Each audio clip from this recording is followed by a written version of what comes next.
Hello, everybody. We're having Linda Hurkot, and today, hello, Linda. Hi, Andre. I'm happy to be here. Thank you for the invitation. Yeah, and it's amazing that you accepted the invitation because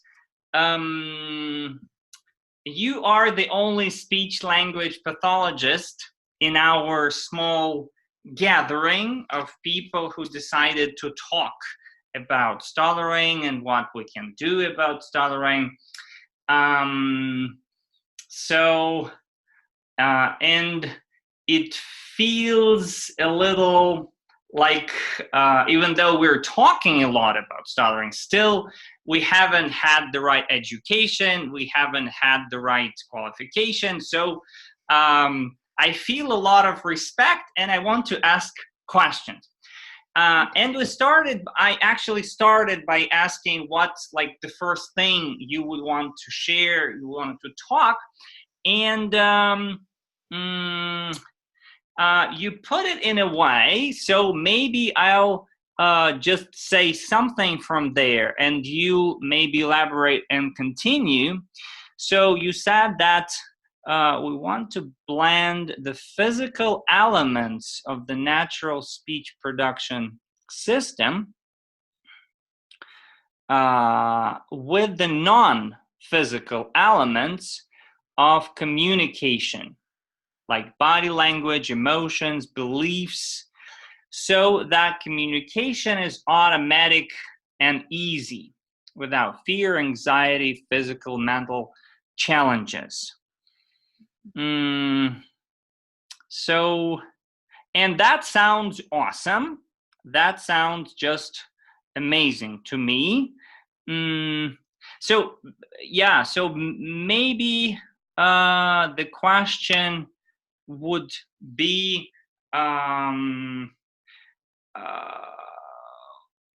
we still think a little bit, again, you correct and you again elaborate on that, but many of us think that speech therapy is about only the speaking part, like the production of sounds, like and you mentioned two elements. So is it something that you do study and learn and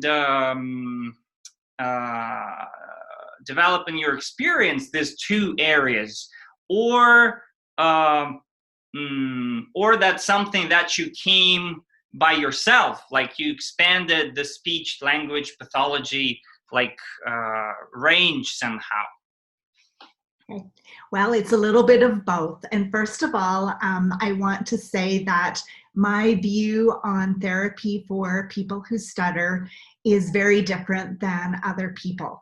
And that is why I've listened to a few of your interviews, and there are several things that I'm going to be saying that will be directly in correlation with what other people have found. And that's really good. So first of all, the natural speech production system, all of us have that. And if you stutter or if you don't, you have that. It's just not used in the same way for people who stutter as for people who are fluent. So when you look at how a person who stutters can reconnect, relearn, or get back to using that natural speech production system, I guess that's where I found that it's actually doable. It's very easy and it's very doable. And when things are simple, that's actually when they're best, because speech and communication is very complicated. But we can break it down and actually see how the pieces can be put together and how we can then combine them, because speech and communication is all automatic. It all happens in an instant, and to actually pull it apart is very difficult. However, so first of all, what I've been trained in my speech pathology background, and while I say it's new, it's actually really kind of old because it's very natural. So my mentor is Barbara Dahm, and with permission, I have been studying her program. Wow. And I'm totally in gratitude for her work. She has done amazing work. In answer to the second part of your question, the energy or the alternative method side, I've gone on that on my own. I've had considerable training there as well, but I started off for personal reasons. And it wasn't a big jump to actually think about how a person, when a person stutters, what else happens beside the actual speech, because speech pathologists often just look at the actual speech production.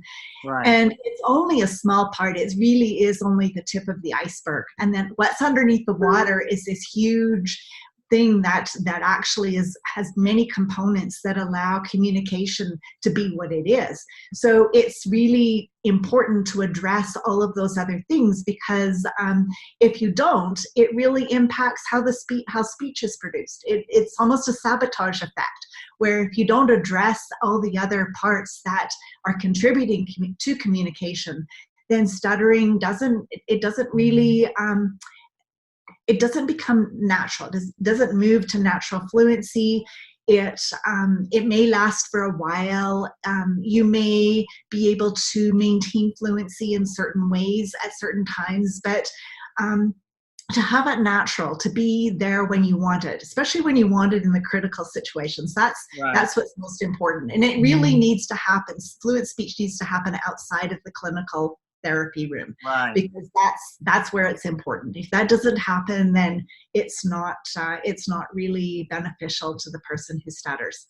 Yeah, and you're actually I'm having the questions, and you're talking, you're answering my questions while they're going in my mind. So you mentioned this thing, which is extremely, I think, important when a person comes to the speech therapy room, and I hear that often from people who stutter, that some, again, speech therapists, not all maybe, but they see the person being fluent in the therapy room, and they see that as a victory, like, wow, you are fluent, like the job is done. And it's really hard to, like, again, for a regular person, maybe it's really hard to really feel and kind of understand what's wrong with you, why you're fluent right now. We're doing everything like it's okay.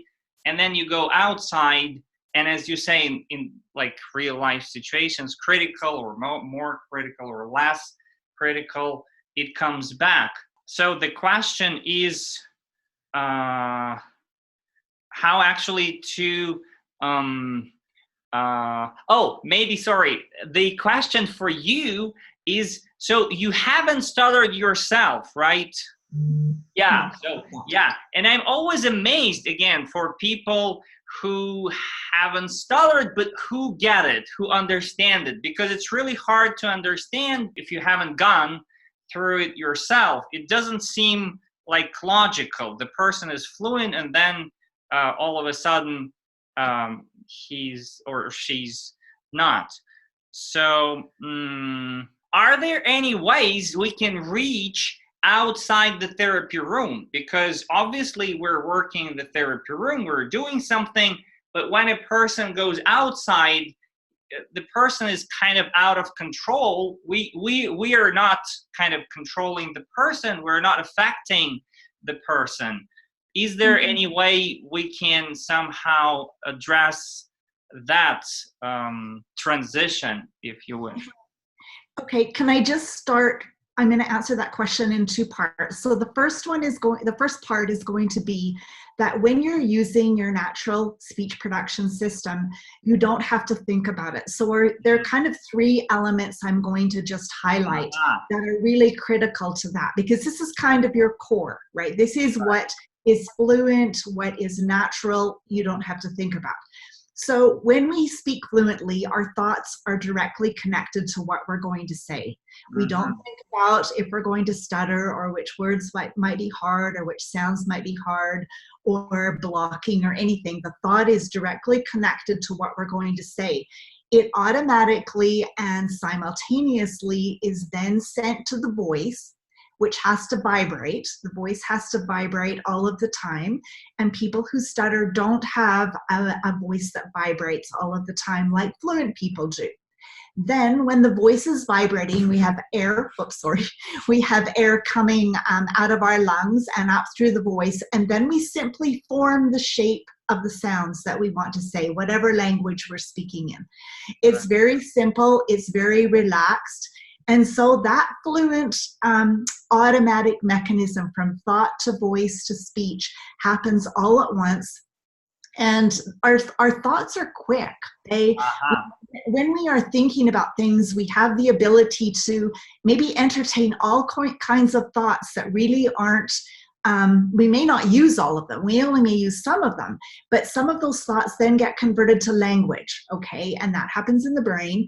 And then that language is sent to the voice and then to the articulators to be spoken. So when that is happening, when a person who stutters can learn, and they can learn, people who stutter can learn that very easily. Barbara has had all kinds of results with that. So when that happens, then as you go out of the clinic, then you have a system that's natural. It's automatic. You don't have to think about it. It's like breathing. It's like your heart pumping. It's like any system in your body that you don't have to think about.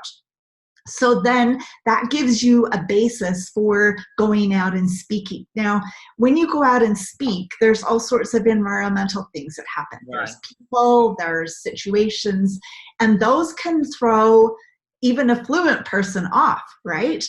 But when a person who stutters has that core, and they're then able to address some of those other things that come up in outside of the clinic, and they're able to then continue to be fluent. And if you'll notice, I want you to notice that up to 5% of a fluent speaker's speech can be stuttered. Okay. Yeah. So it's a different kind of stuttering, though. Yeah. It's a mistake. It's like, I wouldn't think at all about repeating a word or pausing or, saying a word wrong and then go back in and correcting it. When a person who stutters does that, though, I think the emotions and the fear of that whole kind of spiraling down into not being able to get out of it, I think that happens like instantaneously. And when the mind gets all kind of sort of overtaken with that kind of emotion, then it's really difficult to be able to just continue speaking. Right. And and so please. Mm-hmm. I just want to tell you one more thing that I do in my program that I really find helpful. So I have included a mental construct. It's kind of a visualization. And what it is a series of steps that takes the person into the alpha brainwave state. Now, this is in the clinic. So the alpha brainwave state is just a slower brainwave state than we're in right now, a little bit slower. So kind of that daydream kind of state. Mm-hmm. And when you're in that state, the mind is very open to doing all kinds of things. So when you're able to look at situations that are difficult, practice a new kind of way of speaking, change emotionally and psychologically what's happening to you, because going from stuttering to fluency is huge psychologically. It's just such a big change. We might think it's easy and, oh, wouldn't you want to do that? But there's different ways that people might transition into that. So by going into a visualization stage like this, those kinds of things can be addressed. So it's where it's interactive, and it's a way to look at and feel what that's like when you're doing it. Okay, so in sports, they do that a lot. In fact, there's the results say that if you do this kind of visualization and you practice in your mind, it's actually better than practicing. Like, you have to do both, but it's better than practicing for real, right? So for me, it's so such a benefit, because you can put in anything in there that you want and experience it, without any fear, without anybody criticizing, and just have that experience. And then, as that progresses, taking it to the outside world is like, oh, you've done this already. If this happens, it's somewhat familiar.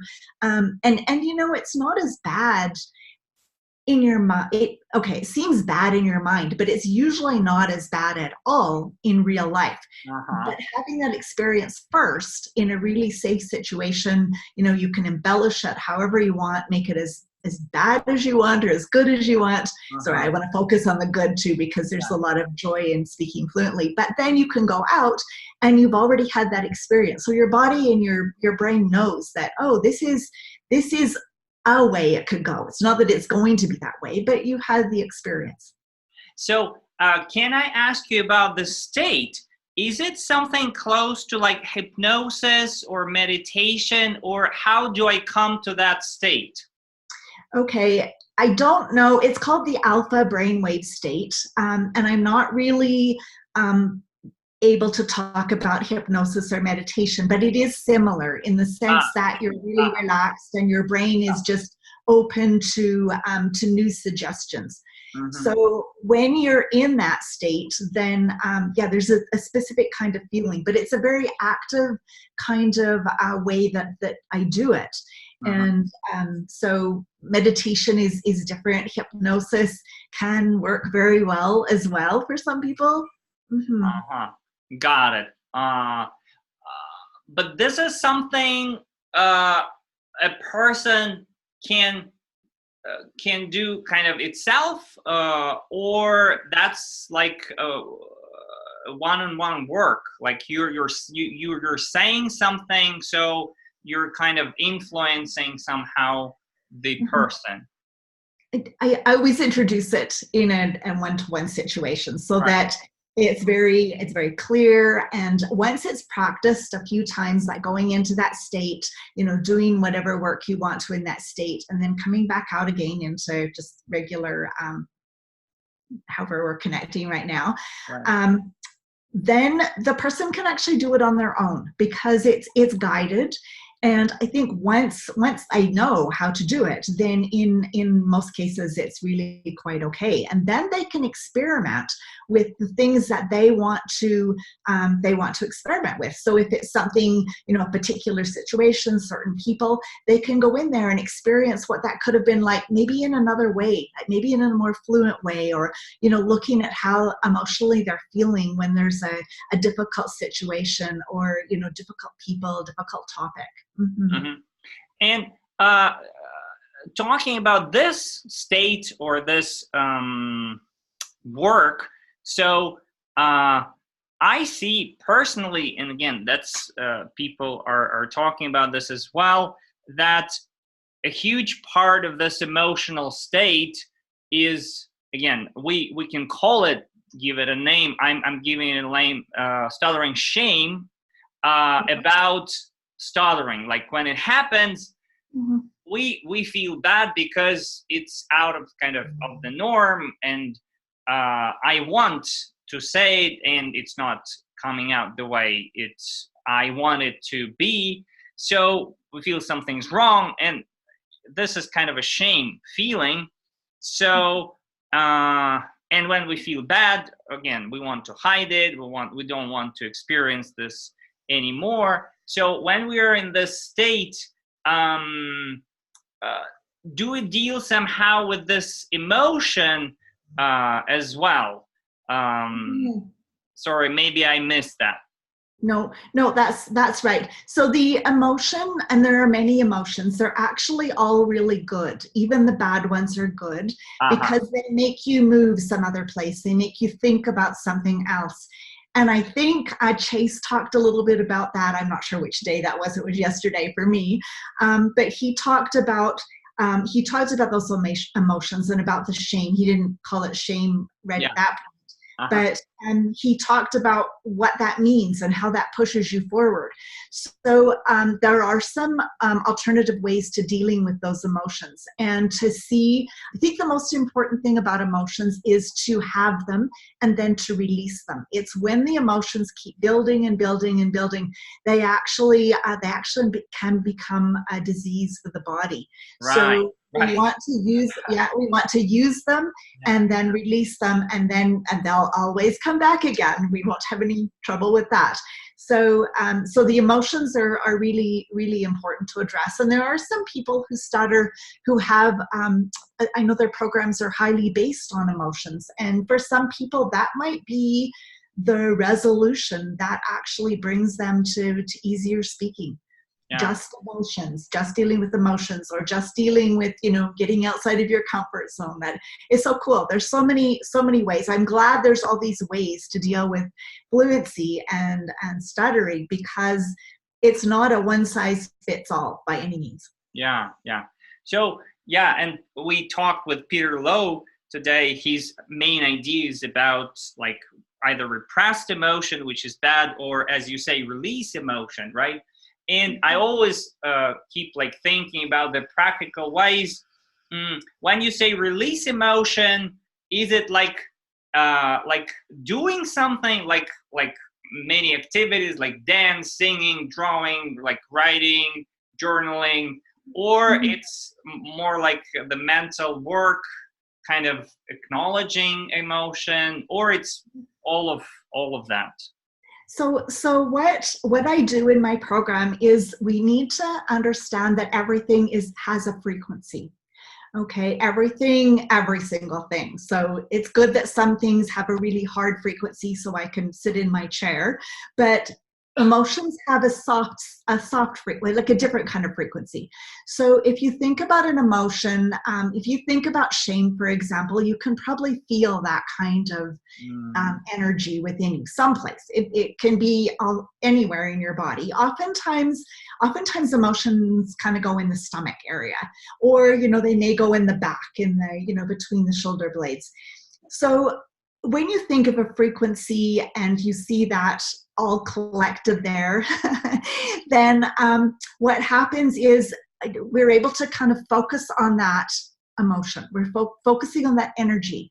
And by being able to make the mind aware of that, what that tension is, and just this sheer fact of being aware of it can actually release it. It's almost like we're getting in touch with what is this. And so by not focusing that way, it kind of builds. It's kind of very chaotic in the mind and the body, I think, when we kind of bring it to light.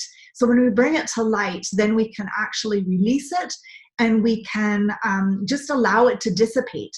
So that may take some time, because there may be other circumstances that come back to actually build that emotion again. But eventually, as that emotion dissipates, there'll be less of it. And then you don't really know what else is going to happen within your body to actually move that forward. And that's, I think, what you're saying is beautiful. That's a huge point, I think, because it builds. Like stuttering happens, we feel the emotion, and as you say, we somehow tend to want to hide it somewhere far away, not to see it, not to feel it, like not to deal with it somehow. That's interesting. Maybe because we want to be positive, and it's a negative emotion, and to bring it to light is to feel something, which is maybe not very pleasant. So I really see that as a very big point. But then it's less, Andre. Then it's not the same as it was before. So even an emotion that's really hard, like if somebody passes away in your family, that's a really hard feeling. And and there's a natural process that we go through. But if there's a way to actually deal with that emotion, to just free it up and to allow, that transition, that, the joy of having that person in your life, and now they're not there anymore. And yes, as human beings, we grieve, but there's a way to transition through that. And that's really healthy for the body. So whatever the emotion is, allowing it to be there, to recognize it, to kind of like addressing the fear. People talk about getting into the fear and seeing what that's like, doing something that you would never ever do, Like, what does that feel like when you actually decide you're going to do it? And then you come out on the other side. And then it's like, oh, that wasn't so bad. So then, your next step might be, maybe not so drastic, but you'll feel that it's getting better. So it's freeing up the body and the mind to be able to be in its natural way, which is, of course, the natural speech production system is one part of all of that. Yeah, yeah. So again, as a practical kind of thing a little bit, so when I'm a person who stutters and I stutter and I feel the bad, like embarrassment, some emotion, what's the way to deal with it? So how would you, like, I'm feeling it now, like how would you recommend to, like, maybe to deal with it, with that emotion? Well, in the moment, when it happens in the moment, I would say that it's probably good to just acknowledge it. No. And because in the moment, because everything happens very quickly, it's hard to actually do something really specific with it until you know what you can do that will help. So when you actually have a way to actually, see that emotion, visualize it, bring it up, disperse it, and that can happen quite instantly. Once you know and your mind and body knows how to do that, I think you can do it in the moment. But I think to start with, I think you need to just acknowledge it. And many people have said, as they either get older, as they just don't care as much, realizing that people who are fluent stuttering doesn't really bother them that much when they listen to someone who stutters, it's just their attitude is they're just going to go on and speak. And that in itself, people have shown that it makes speaking easier. They may not stutter as much. They're really connecting with that natural system. So, and when they do that, there really is no place for thinking about stuttering. So it becomes fluent. It's like you're just kind of locking in with that natural system. And when you do that, you're kind of on this path of, it's going to be natural, it's going to flow. And yes, you may have, you may stutter, but knowing that you can always get back on, and people who stutter are fluent, right? They're fluent many times. Yeah, So no matter how severe stuttering is, again, that's my experience. I see people who stutter. Anyways, there are periods, we can call, like, it's differently, but there are periods, like parts of their speaking which are totally fluent, just 100%, no kind of shit. If we take that piece, look at it, nothing is there, no tension. Yeah. So there are those pieces. So they've connected back to that natural fluency. Yeah. That's really the only way it can happen. However, because they're not grounded in that natural fluency and stuttering still exists, then it doesn't make it's not so natural that they can count on it, right? And you know how people will also, they'll really pull out the hard things or the bad things or the shameful things, right? They won't look at exactly what's happened when they've been fluent and how that's been, because it's like, oh, well, that's not going to last very long, or, it was just a coincidence, or, just a short time. So the way I really speak is I stutter when I speak. So changing that mindset as to, that there is a way to get back and reconnect with that natural system. And for everybody, it's different. It may take a little bit longer for some people. It may be a little bit shorter. Children are cool. They don't have as much experience and baggage as adults. So, I know Barbara's had some experience with children where she's, it's been, almost just a discussion, or, trying a few things to reconnect to that system. And they get it right away. And their, fluency is not an issue for them anymore. Yeah. So, going from this emotion part to the more like the physical part, I do want to sum up for myself. Again, maybe you correct me, but I kind of, that's the totally new kind of picture image for me, which I like about emotions, about acknowledging emotion, because I do feel that we're trying to get rid of that emotion. It's negative, embarrassment or something. We want to hide it, get rid of it. And it's like, when you have a mirror and another mirror, and you're looking at one mirror, but you see like a tunnel going somewhere. So we do want to have only one mirror and to see that emotion, to truly acknowledge it. And maybe when you acknowledge, you start thinking about it, it transforms to another emotion. Like, why do I feel embarrassment? Why do I need to be ashamed? Maybe it transforms to some other emotion. Maybe it's kind of dissolves or transforms, but it's really important to be honest and really feel as you say, feel the fear and do it. We never can get to the point where we don't feel fear. We will always feel fear.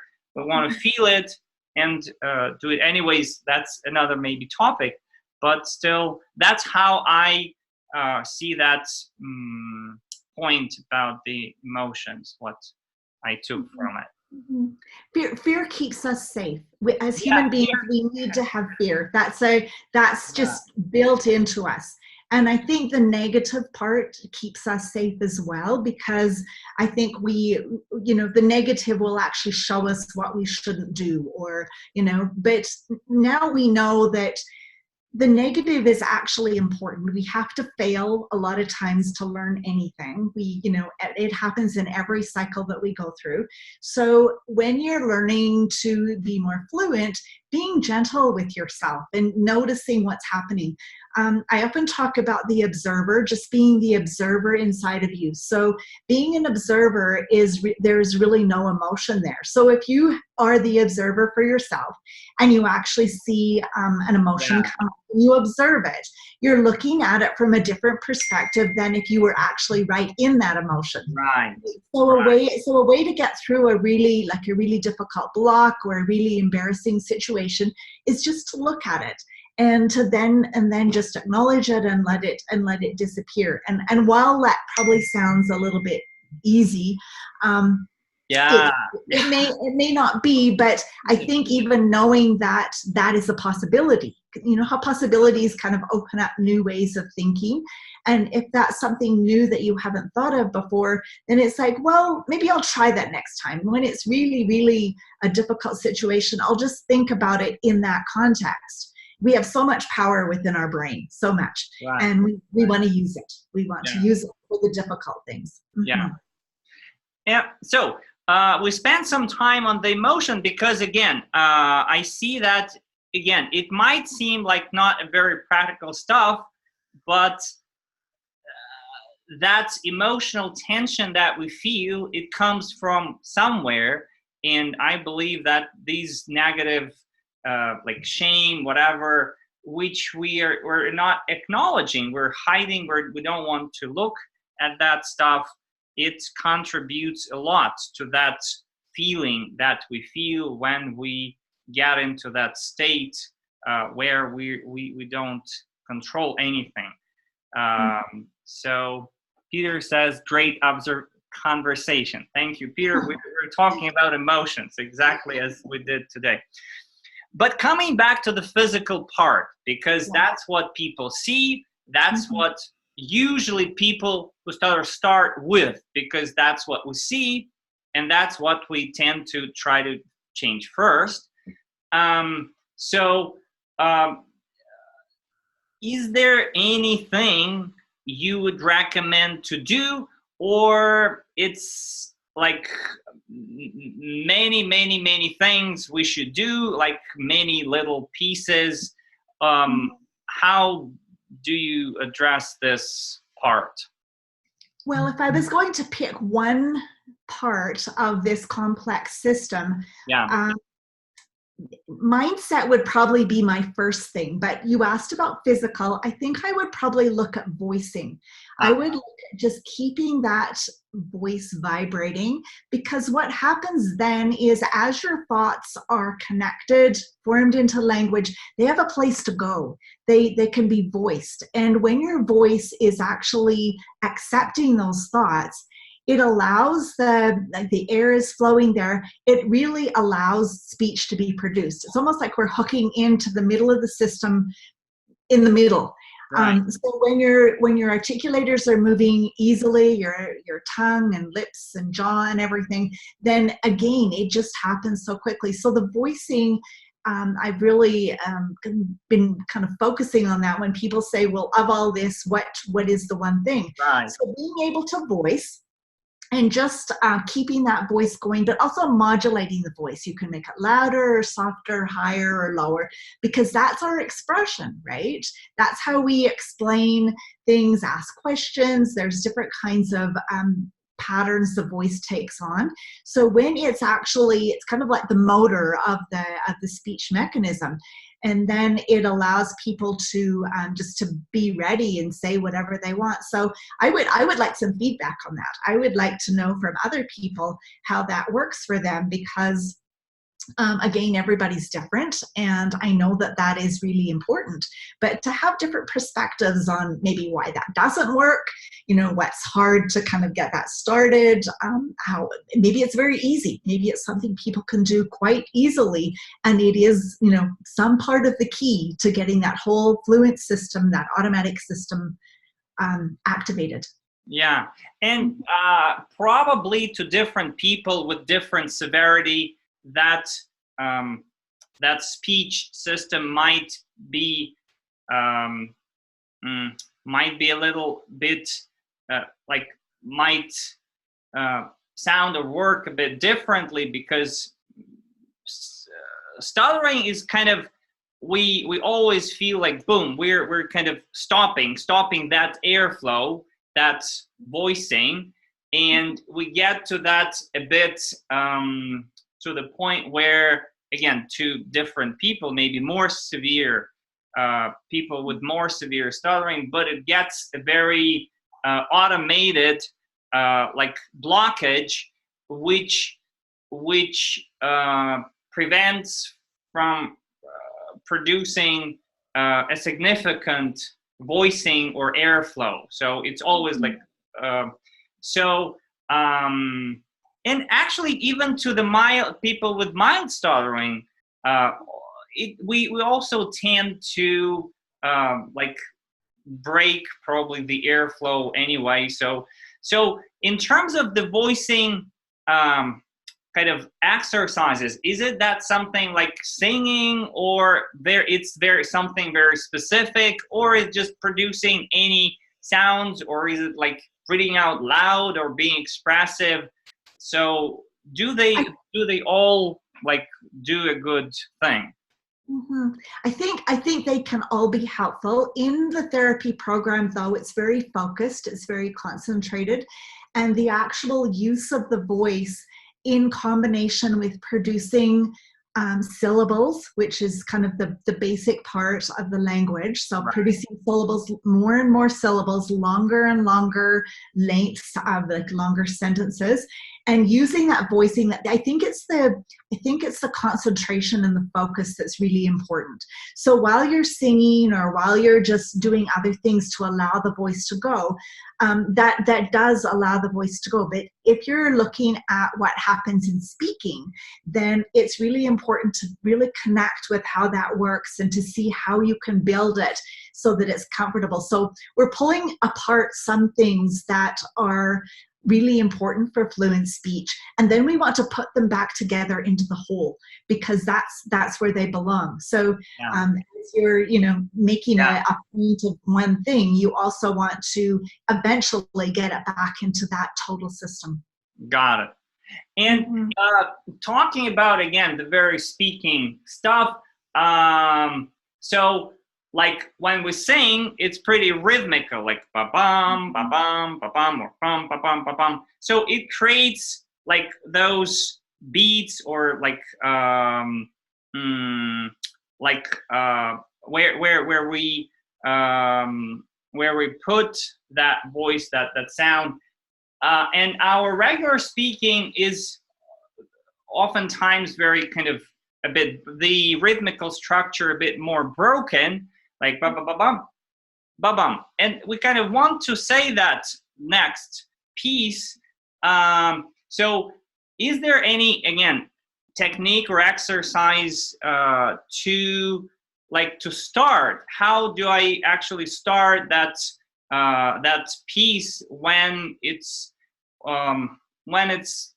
it's like a small piece that I want to kind of go with, or it should go somehow naturally in overall context? Or is there any, do you play with any beginning thing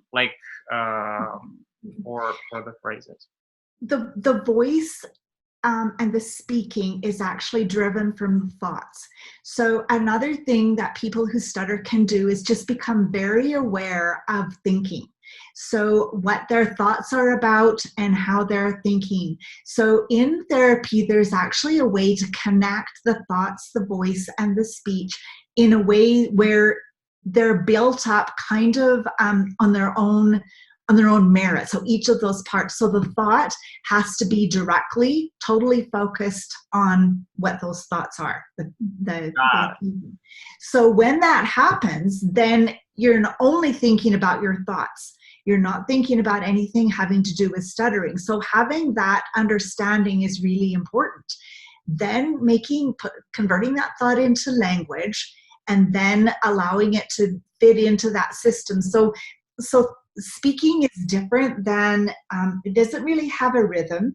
It may have kind of a rhythm in parts, but it's more where the thoughts are driving it. If we have a question or if we have something profound to say, that is reflected just in how we speak. So I don't know that I can give you sort of a simple kind of answer outside of just looking at those three parts as pieces that need to be integrated, because I guess the thing that people ask for who stutter is they want something that will help. They want a tip or a technique, and it's really doing people who stutter a disservice to actually say that one thing will work. And one thing might work, there's the odd person where that one thing actually might work, but as a system, I think it's really important to address all of it, both the speech system and the non-speech system, and that can be done for what that may sound like it may take a long time, but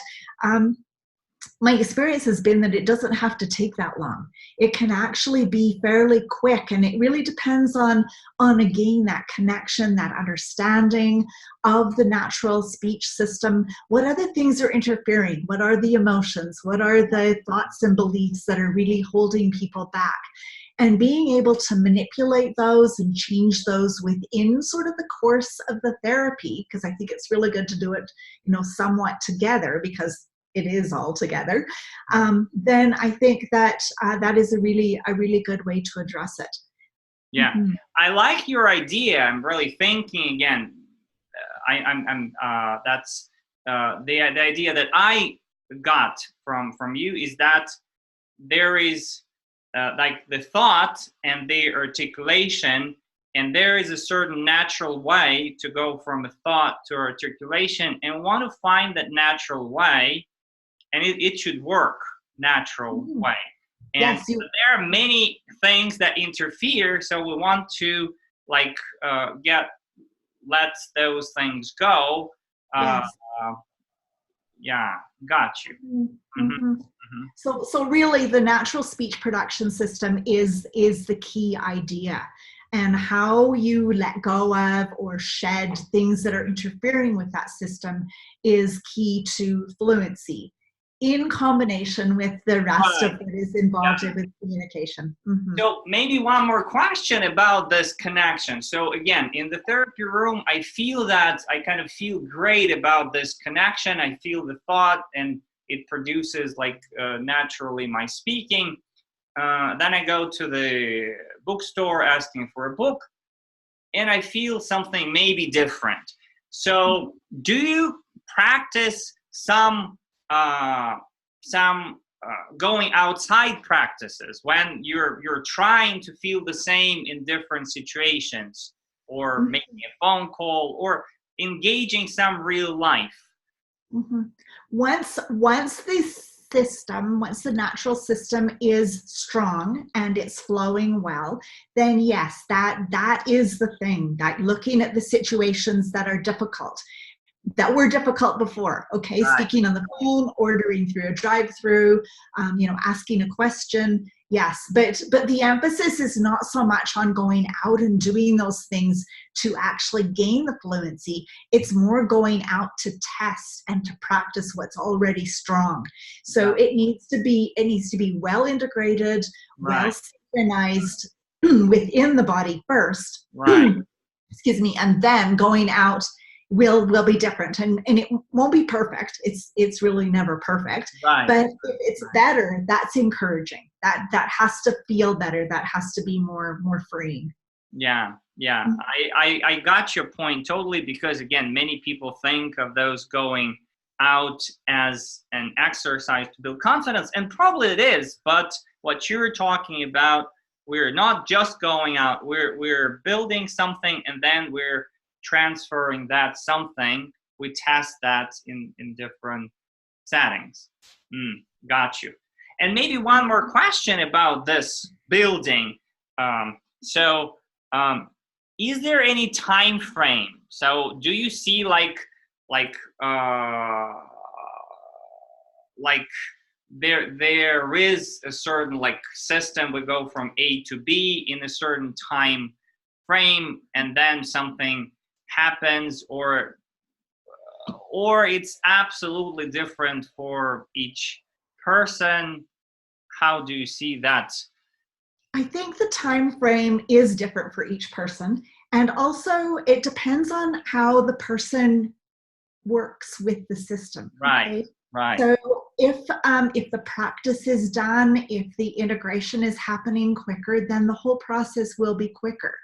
I think kind of as a rule of thumb, something like about 2 to 3 months would give a really good idea as to where everything was going and how everything was being put together. Having said that, though, I think it could also be shorter than that. So I don't think the program is such that you have to do something for a particular length of time, and then at the end you're going to see something happen. Right. I'd like to see it happen sort of ongoing, because there are little pieces that are put together that build up and make the whole natural speech system flow. And you'd be able to see those building as you were putting them together. So it's not like a surprise at the end, like, oh yes, I'm fluent and I can use it everywhere. No, it's not. It's not. You'd know actually quite quickly. In fact, if the system seems like a good way, something that's attractive to a person who stutters, then that motivation, that desire to see how it's going to work for them, I think is really, I think that's exciting, because they're going to buy into it and really see what difference it's going to make to them, their life, like everything in their life. Yeah. So I think what you're saying is absolutely beautiful. Maybe to sum up it all together, so we have the emotional part, we have the speaking, the production part. Maybe attached to that emotional part is the overall behavioral, maybe like the whole, how we behave. Do you somehow address that, like what's called avoidance behavior, is when we're trying to hide, not being active, not engage in speaking situations? Do you see, is there any way to kind of engage that, or it's just naturally part of that process when you build something in the therapy room first, and then you're gradually transfer it to real life? That's the opening, like naturally happens, or you somehow want to address it separately as well? I think you've voiced it well. Sometimes we don't need to address the thing that's a problem. We actually replace it with something else. And so, as we didn't talk about confidence, but confidence is huge. And so as confidence builds and skills are increased and strengthened, then I think things like avoidance behavior actually are not that important anymore, because they're not really an issue. You don't have to avoid, because you actually have replaced it with fluent speech. Right. Right. Mhm. Yeah. Yeah. Does that make sense? Yeah. But yeah. Again, my experience that it takes some time. So it really, for me, it's been maybe again the biggest issue, and for many people, that's still. I believe again we might focus on the physical stuff, but the real issue, that's avoidance, that we're not engaging in life the way we want, we can. So, and it's always, even for fluent people, it's always also a choice to like go for it or not. Like it's always some fear. And nowadays, I oftentimes also feel fear, and I always feel like, oh, maybe this is the speaking fear.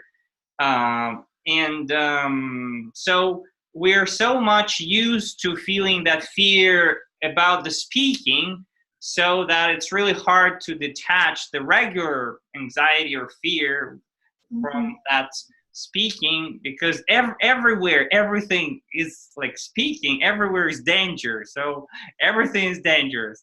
Mhm. So so yeah, so for me, and again, I think for most of us it's a big thing, but as you say, as we develop the confidence, the idea is we gradually just develop it. And as your mind is just thinking of what you're going to say, as opposed to all the other fears that would be related to stuttering, then you have a different. What really happens is the fear and sort of survival comes from the back part of the brain. That's kind of our survival brain. So when you're using your frontal cortex, your prefrontal cortex, you're able to think in a much clearer way. So simply probably not a good word, by being confident and learning the skills and having hope that they can work, seeing that they can work for you, then I think you're transferring the thinking from sort of the back of the brain to the front of the brain, and it allows you to behave in a different way, a much more confident way. So, just looking at risks you might take now that you wouldn't have taken before, and maybe not even knowing why you would do that. Those risks are probably going to be fine. They're not really risks. It's just stepping out in a way that would feel very different than like before you may not have done it at all. Right. So yes, so there's many things that kind of come into that, but the people that you've put together here, that you've invited, are awesome. I am learning so much, and I really appreciate the different aspects and things that I may not have thought of before, which are absolutely very helpful and very true. Mm-hmm. Yeah, you're amazing, because again, oftentimes people who have the right education, they kind of look at all other people who are like a bit from above, and but there is still something to learn from each other. So that's, I think, a great way to do that. So thank you so much, Linda. I think we had a beautiful discussion, and you're structuring again that very beautifully. Everything is very much structured. And thanks everyone who's been watching or will watch. And I hope to see you on Saturday, when we have a bigger, maybe I hope, gathering to have all together talk a little I bit. will be there. I will be there, Andre. Yes. Thank you so much, Thank you so Linda. much. It's so great to have you. Yeah, thank All you. right. Take care. Thank you. So yeah, I'm stopping our live.